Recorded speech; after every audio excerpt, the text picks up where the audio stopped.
CEO Manoj Agarwala Nadia জেলা প্রশাসনের সাথে বৈঠক করলেন। তিনি ডিএমএসপি বিএসএফ আধিকারিক এবং জেলার সমস্ত বিডিওকে নিয়ে কৃষ্ণনগর রবীন্দ্র ভবনে প্রশাসনিক সভা করলেন। প্রথমে জেলার সমস্ত রাজনৈতিক দলের সাথে আলোচনা সারেন সিইও ওয়েস্ট বেঙ্গল। রাজ্য জুড়ে একটা আলোড়ন হয়েছে যে এবারে ভয়মুক্ত ইলেকশন এই রাজ্যে।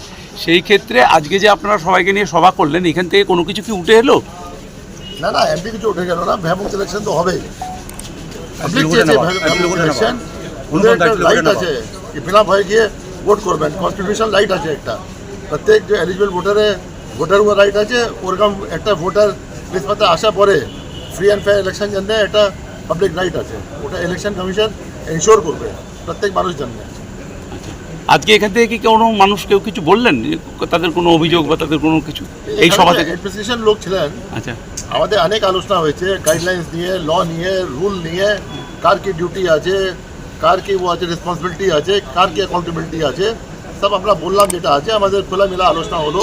গোটা প্রশাসনে এখানে ছিল, ওসি থেকে, ডিএসপি থেকে, এসপি থেকে, আইজি, ডিআইজি, এডিজি, তারপরে আপনার আরও বিডিও, আপনার যে আছে ডিও, সবই ছিলেন এখানে, এডিএম, এসডিও সব ছিলেন। আমরা তো ইসিআই থেকে লোক এসেছিলেন, প্রিন্সিপাল সেক্রেটারি ও সেক্রেটারি, আমাদের যে আছে অবজারভার ছিলেন এখানে।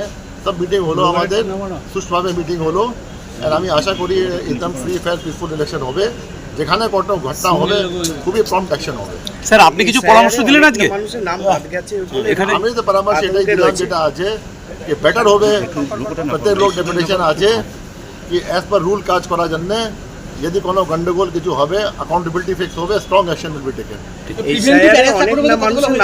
না, প্রিভেন্টিভ অ্যারেস্ট তো আমার মনে হয়নি। প্রিভেন্টিভ অ্যারেস্ট এটা তো এসপি বলতে পারবেন। কিছু লোক যে আছে হ্যাবিচুয়াল অফেন্ডার্স আছে, ক্রিমিনালস আছে, হুলিগানস আছে, যে মতলব চিটার আছে, ফ্রড আছে, ওদেরকে বাউন্ড ডাউন করেছে ওরা। যেটা আপনার আগে 107 ছিল, 108 ছিল সিআরপিসি, এখন বিএনএসএস কি সেকশন আছে যায় না, ওখানে ম্যাজিস্ট্রেট কাছে বাউন্ড ডাউন করা হয়েছে এটা সিওরিটি নিয়ে। ঠিক ঠিক। এসআইআরে অনেক মানুষের নাম বাদ গেছে, এটা নিয়ে কিছু? এসআইআর নিয়ে মানুষ বাদ গিয়েছে নাম যেটা আছে, এটা আমরা খুব বেশি বলতে পারবো না। क्योंकि সুপ্রিম কোর্ট যেটা আছে under extraordinary circumstances extraordinary decision নিয়েছে। এবার প্রথমবার যেটা আছে কান্ট্রিতে, এখানে যেটা আছে জুডিশিয়াল অফিসার মাধ্যমে of the rank of DJ ADJ এখানে হলো অ্যাডজুডিকেশন যে পেপার দিয়েছিল, যে ল ছিল ও হিসাবে যে আছে ওরা বলেছে কে এলিজিবল আছে নি কে আর কে নন এলিজিবল আছে। যে নন এলিজিবল আছে সুপ্রিম কোর্টই ওটা বলেছে যেটা আছে যে ওটা আপিল করতে হবে আপনাকে অ্যাপেলেট অথরিটি, যেখানে রিটায়ার্ড জাজ থাকবে সুপ্রিম হাইকোর্টে of the level of chief justice and জাজেস, ওখান থেকে সব ডিসিশন হবে। এটা আমাদের হাতে নেই। এটা যেটা আছে এখন যারা বাদ গেছে ওদেরকে অ্যাপেলেট অথরিটির কাছে যেতে হবে।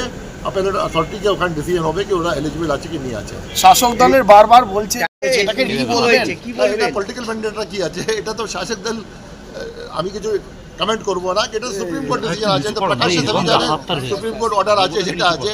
এখানে পলিটিক্যাল ম্যান্ডেটটা কি আছে? ইসিআই তো একটা ইন্ডিপেন্ডেন্ট কনস্টিটিউশনাল বডি আছে, ECI is not a political body. যদি এখনও আমাদের খবরের দর্পণ চ্যানেলটি সাবস্ক্রাইব না করে থাকেন তাহলে এখনই সাবস্ক্রাইব করুন, সঙ্গে বেল বাটনটি ক্লিক করুন আর পেয়ে যান সব খবরের দ্রুত ভিডিও আপডেট।